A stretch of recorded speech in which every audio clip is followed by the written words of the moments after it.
sommes heureux de vous accueillir dans le cadre de cette 6e édition de Presqu'île en Fleurs. Et c'est pour vous dire que combien maintenant Presqu'île en Fleurs est devenu un marqueur.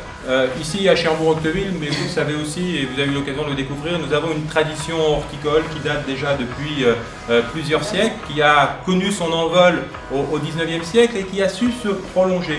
Et nous avons choisi comme thème pour cette 6e édition eh bien, les biojardins, puisque la préoccupation du jardinier, c'est celui de la préservation de l'environnement.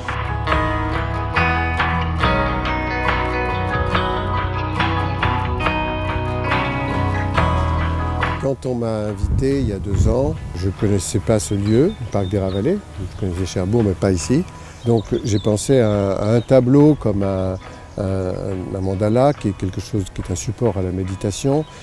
Ça reprend des principes de broderie, de mixed border. Mais on peut pénétrer dedans, on peut marcher. Il y a des petits sentiers pour ça. Le travail initial qui est la conception, ce que j'ai fait. La mise en œuvre, c'est la ville de Cherbourg qui l'a faite. Mais le jardinier, lui, il a un rôle fondamental après. Il est celui qui va dire je taille ou je taille pas, je rajoute ou je rajoute pas quelque chose. Et moi, je leur laisse cette possibilité complètement dans la mesure où ils gardent l'esprit.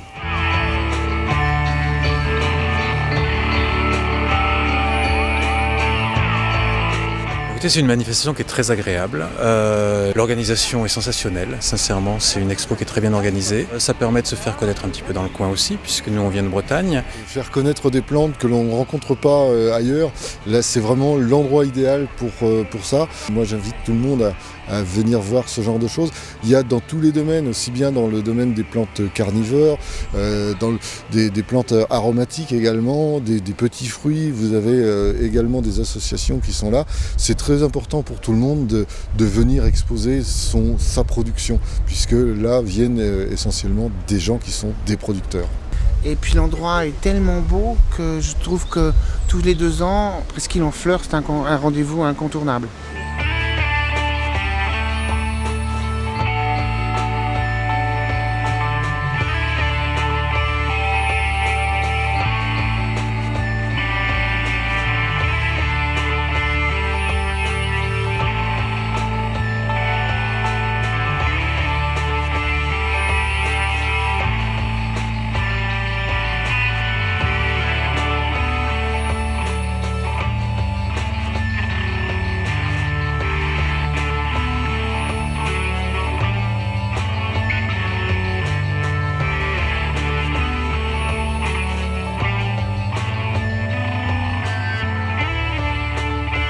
On est dans une société très stressée pour laquelle le temps est de l'argent.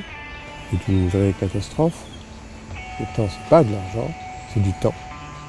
Et le jardinier ne se heurte pas au temps, il travaille avec.